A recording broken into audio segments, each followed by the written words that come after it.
अभी तक भारत में जो भी योजनाएं थी वो ऑर्फन बच्चों को भी 21 वर्ष की आयु तक ही मदद देती, लेकिन ये पहली बार ऐसा हुआ है। हम बाल अधिकार कार्यकर्ताओं की बड़े लंबे समय की डिमांड थी कि इसको बढ़ाया जाना चाहिए और 23 वर्ष तक की उम्र तक प्रधानमंत्री केयर्स फॉर चिल्ड्रन की घोषणा किया जाना ये बड़ा ही स्वागत योग्य कदम।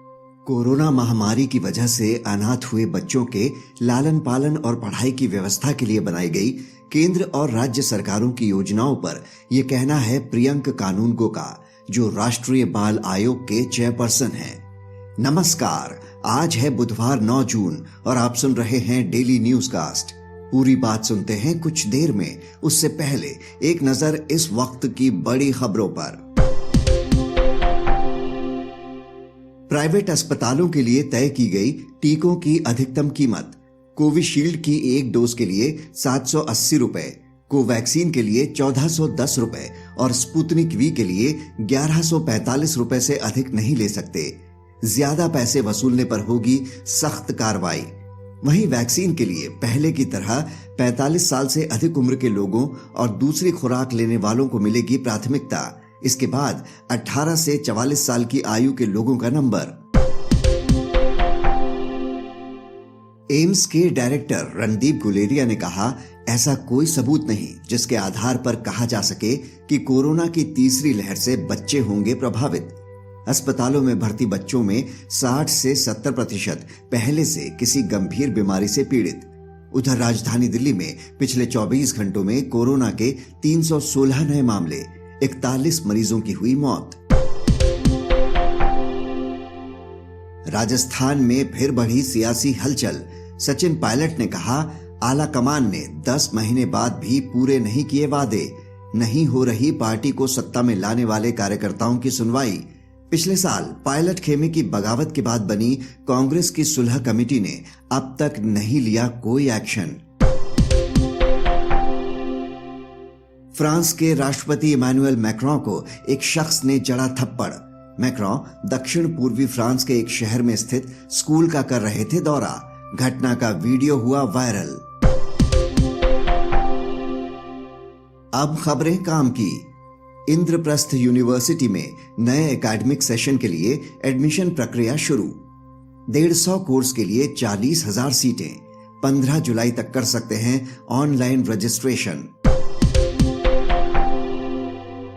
अगले महीने के आखिर तक ईपीएफओ अपने ग्राहकों के खाते में ट्रांसफर करेगा 8.5% ब्याज। 8 साल में पीएफ पर मिलने वाला ये सबसे कम ब्याज। आज का सबसे बड़ा न्यूज पॉइंट है, सुप्रीम कोर्ट ने महामारी की वजह से अनाथ हुए बच्चों की देखभाल के लिए केंद्र और राज्य सरकारों को क्या आदेश दिए और ये बच्चे कैसे उठा पाएंगे सरकारी योजनाओं का लाभ।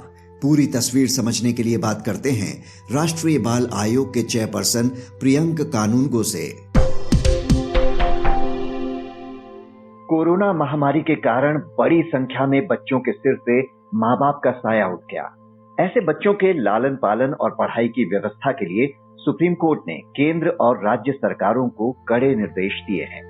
इस मसले पर बात करने के लिए आज हमारे साथ हैं राष्ट्रीय बाल आयोग के चेयरपर्सन प्रियंक कानूनगो। प्रियंक जी, सुप्रीम कोर्ट ने कोरोना काल में अनाथ हुए बच्चों के लिए सरकारों से क्या कदम उठाने के निर्देश दिए हैं और सरकारों की जो योजनाएं हैं उनका लाभ बच्चे कैसे उठा पाएंगे? देखिए, माननीय सर्वोच्च न्यायालय ने सभी राज्य सरकारों को निर्देशित किया कि राष्ट्रीय बाल अधिकार संरक्षण आयोग के बाल स्वराज पोर्टल पे ऐसे सभी बच्चों की जानकारी अपलोड की जाए जिन्होंने 1 अप्रैल 2020 से लेकर के 5 जून 2021 के मध्य अपने माता पिता को खो दिया है अथवा अपने अभिभावकों में से किसी एक को खोने के कारण अमूमन जो कमाने वाले सदस्य होते हैं वो बच्चे जुवेनाइल जस्टिस एक्ट में CNCP child in need of care and protection की परिभाषा में आ गए, जिनको मदद की और संरक्षण की आवश्यकता है। तो बाल स्वराज पोर्टल पे इनकी जानकारी आने के बाद जो पूरी प्रक्रिया है किशोर न्याय अधिनियम की, जो इनका रिस्टोरेशन रिहेबिलिटेशन तक 6 चरणों में तय करती है, वो पूरी प्रक्रिया रियल टाइम ट्रैकिंग और मॉनिटरिंग इस पोर्टल के माध्यम से हो सकेगी। मैं यहाँ पे धन्यवाद करना चाहता हूँ प्रधानमंत्री श्री नरेंद्र मोदी जी का कि उन्होंने सबसे पहले आगे बढ़ के एक अभिभावक के रूप में पीएम केयर्स फॉर चिल्ड्रन की जो बच्चों को एक सौगात दी है, वो निश्चित रूप से बाल अधिकार कार्यकर्ताओं के लिए एक बहुत बड़ी संजीवनी है, जो इन बच्चों को 23 वर्ष की उम्र तक अपने पैरों पर खड़ा होने तक मदद देने का, उनको संबल और सहायता देने का काम करेगी। यहाँ मैं आपको एक चीज बताना चाहूंगा अक्षय जी, अभी तक भारत में जो भी योजनाएं थी वो ऑर्फन बच्चों को भी 21 वर्ष की आयु तक ही मदद देती, लेकिन ये पहली बार ऐसा हुआ है। हम बाल अधिकार कार्यकर्ताओं की बड़े लंबे समय की डिमांड थी कि इसको बढ़ाया जाना चाहिए और 23 वर्ष तक की उम्र तक प्रधानमंत्री केयर्स फॉर चिल्ड्रन की घोषणा किया जाना ये बड़ा ही स्वागत योग्य कदम। विभिन्न राज्य सरकारों ने भी अपनी अपनी घोषणाएं की हैं जो 18 वर्ष की आयु तक के लिए है। तो हम ये यहाँ पे कह सकते हैं कि बच्चा जिस भी आयु में अपने माता पिता को खो चुका है, वहां से लेकर के 23 वर्ष की आयु तक अब सरकार का एक पूरा का पूरा सिस्टम उसकी मदद करेगा। तो इन बच्चों का लालन पालन कहाँ और कैसे होगा? क्या पहले इन्हें इनके करीबी रिश्तेदारों को सौंपा जाएगा और उन्हें सौंपने के बाद इनकी आर्थिक मदद किस तरह से की जाएगी? देखिए, ये बड़ा स्पष्ट मामला है कि हर बच्चे को एडॉप्शन में नहीं दिया जा सकता। हर बच्चे का सबसे पहले चरण में सारी जानकारियां दर्ज की जाती हैं। दूसरे चरण में बच्चे का सोशल इन्वेस्टिगेशन रिपोर्ट बनाया जाता है। सोशल इन्वेस्टिगेशन रिपोर्ट में उसके परिवार, रिश्तेदार, दोस्त, स्कूल, इन सब की जानकारियां दर्ज की जाती हैं। आयोग ने बाल स्वराज पोर्टल के माध्यम से इन बच्चों की जो फाइनेंशियल राइट्स हैं, माता पिता की प्रॉपर्टी, कोई कंपनसेशन, कोई पेंशन, कोई एफडी, कोई बैंक खाता, कोई मकान, दुकान, जमीन, इन सब की जानकारियां भी एकत्रित करने को बोला है, जिससे कि ये बच्चे के फाइनेंशियल राइट्स किसी भी कारण हनन ना हो पाए। उसके बाद इन सब जानकारी के आधार पर उसका एक इंडिविजुअल केयर प्लान बनता है, जो तीसरा चरण है। उस इंडिविजुअल केयर प्लान में उसका लालन पालन किस तरीके से होगा वो सब लिखा जाता है।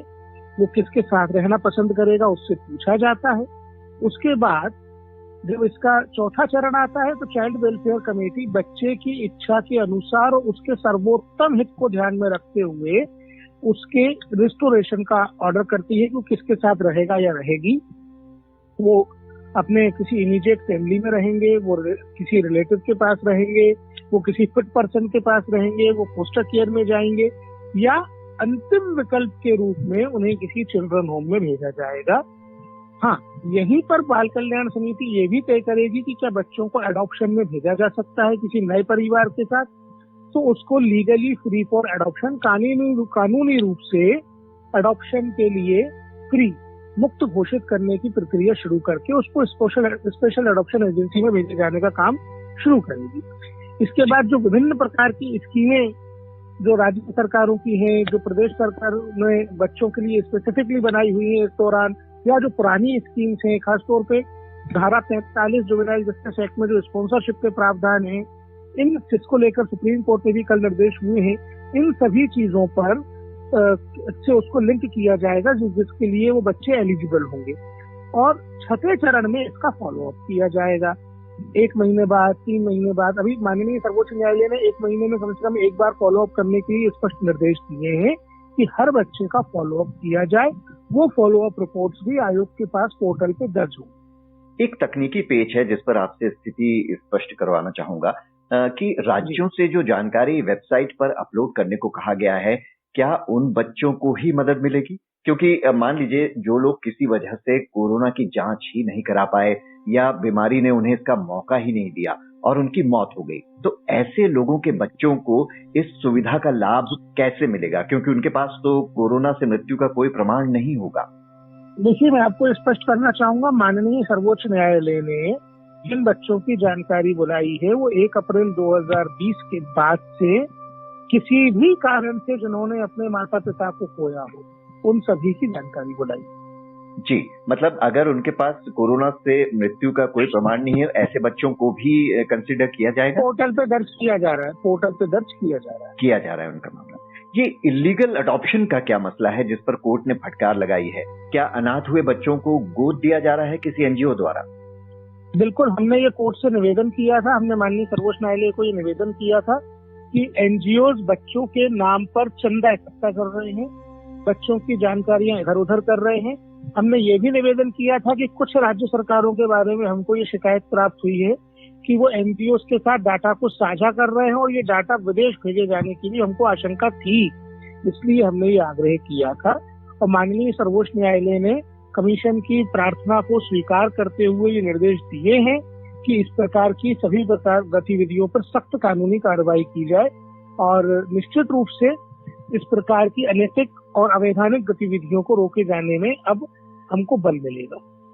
आखिर में ये जानना चाहेंगे कि आपकी जानकारी के मुताबिक अब तक अनाथ हुए बच्चों की संख्या कितनी सामने आई है और केंद्र और राज्य, जैसे आपने कहा कि दोनों ही अपनी तरफ से घोषणाएं कर चुके हैं बच्चों के लिए, तो दोनों की जो घोषणाएं हैं, दोनों की मदद बच्चों तक पहुंचे, ये कैसे इंश्योर किया जाएगा? देखिए, यहाँ पे मैं आपको बताना चाहूंगा कि लगभग 3,500 बच्चे ऐसे हमको जानकारी मिली है जिन्होंने 1 अप्रैल 2020 से 5 जून 2021 के मध्य जिनकी जानकारी अपलोड की गई है, कोविड-19 या अन्य किसी भी कारण से अपने माता पिता को खोने के कारण या घर के एक कमाने वाले सदस्य को खोने के कारण वो सीएनसीपी की कैटेगरी में आ गए। उन सीएनसीपी की कैटेगरी में आए हुए दूसरे तरीके की जो मैंने आपको श्रेणी बताई, उनकी संख्या 26,000 के आसपास है। यहाँ पे मैं आपके माध्यम से एक बात जरूर कहना चाहूंगा कि राज्य सरकार हमको सहयोग कर रही है। दुर्भाग्य ये है कि दिल्ली और पश्चिम बंगाल, ये 2 राज्य सरकारों से हमको सहयोग प्राप्त नहीं हो रहा है। हमने माननीय सर्वोच्च न्यायालय को इस तथ्य से भी कलमबद्ध कराया था, जिसमें उन्होंने पश्चिम बंगाल और दिल्ली को भी फटकार लगाते हुए निर्देश दिए हैं कि बच्चों की जानकारी, बच्चों का सर्वे करना आवश्यक है। मैं यहाँ आपको ये भी ध्यान दिलाना चाहूंगा कि दिल्ली में मुख्यमंत्री ने न केवल योजना की घोषणा की, बल्कि उसकी विज्ञापन आदि देने का भी काम किया गया। ये जानकारी आयोग को लगी, परंतु बच्चों की जानकारी ही एकत्रित नहीं की जा रही, सर्वे ही नहीं किया जा रहा। तो ऐसी स्थिति में ये बड़ा दुर्भाग्यपूर्ण है कि सभी के प्रयास के बावजूद भी दिल्ली और पश्चिम बंगाल के बच्चे वंचित होने की कगार पे आ रहे हैं। एक सवाल और पूछा जा रहा है कि जो बच्चे अनाथ हो रहे हैं, अलग अलग राज्यों में, अलग अलग जिलों में हैं, तो अगर आपने कहा कि कोई रिश्तेदार या कोई व्यवस्था नहीं हो पाती, तो अंत में उनके लिए एक आश्रय होगा जहां पर व्यवस्था की जाएगी। तो क्या ये ऐसा कोई सेंट्रलाइज्ड होगा या फिर जहां जहां वो हैं उनके जिले में जो अनाथालय या कुछ होंगे वहां उनके लिए ऐसी व्यवस्था होगी? देश के सभी बाल गृहों का डाटा, देश के सभी बाल गृहों की जानकारी राष्ट्रीय बाल अधिकार संरक्षण आयोग के पास है। हमने देश के सारे बाल गृहों का सोशल ऑडिट किया हुआ है। हम उनका रूटीन इंस्पेक्शन कराते हैं और रूटीन इंस्पेक्शन भी डिजिटाइज्ड तकनीक से होता है, जिनकी रिपोर्ट्स भी हमारे पास आती हैं। तो ऐसी कोई समस्या देश में नहीं आने दी जाएगी। जिन जिलों में इस प्रकार की बाल गृह की सुविधाएं नहीं है, उनको दूसरे जिलों के साथ लिंक भी किया गया है और हमारे सभी राज्य बाल आयोग सतत इन विषयों पर निगरानी रख रहे हैं, जिससे कि इस प्रकार की किसी भी समस्या से तत्काल निपटा जा सके। प्रियंक कानूनगो जी, हमसे बात करने के लिए आपका बहुत बहुत शुक्रिया। इस चर्चा के बाद जानेंगे शेयर बाजार और मौसम का हाल, लेकिन कहीं जाइएगा नहीं। इसके बाद बुक टॉक में सुनिए आजादी के मतवालों की उस चहेती किताब के बारे में जिस पर कट्टर हिंदुत्व को बढ़ावा देने का आरोप लगा था। सुनने के लिए नीचे दिए गए लिंक पर क्लिक करें। अब जानिए शेयर बाजार का हाल। लाल निशान के साथ खुले एशियाई बाजार, यूरोपीय बाजारों में नरमी का रुख। पिछले कारोबारी सत्र में गिरावट के साथ बंद हुआ था भारतीय शेयर बाजार। अब एक नजर इतिहास में आज के दिन पर। 1900 में आदिवासियों के लिए संघर्षरत स्वतंत्रता सेनानी बिरसा मुंडा का रांची की जेल में संदिग्ध परिस्थितियों में निधन। 1964 में जवाहरलाल नेहरू की मृत्यु के बाद लाल बहादुर शास्त्री बने देश के दूसरे प्रधानमंत्री। 2011 में भारत के मशहूर चित्रकार MF हुसैन का लंदन में निधन। बात करते हैं मौसम की। दिल्ली NCR में गर्मी अभी 3 दिन और करेगी परेशान। अधिकतम तापमान 42 डिग्री सेल्सियस तक पहुंचने का अनुमान। बुधवार को चल सकती हैं धूल भरी हवाएं। 13 से 15 जून के बीच आंधी और बारिश से तापमान में होगी गिरावट। मौसम विभाग के मुताबिक पूर्वी भारत के अधिकांश हिस्सों और उससे सटे मध्य भारत में 10 जून के बाद से होगी अच्छी बारिश। अब बारी सुविचार की। दलाई लामा ने कहा था, हम धर्म और चिंतन के बिना रह सकते हैं, लेकिन मानवीयता के बिना नहीं। तो ये था आज का डेली न्यूज कास्ट, जिसे आप सुन रहे थे अपने साथी अक्षय शुक्ला के साथ। बने रहिए नवभारत गोल्ड पर। धन्यवाद।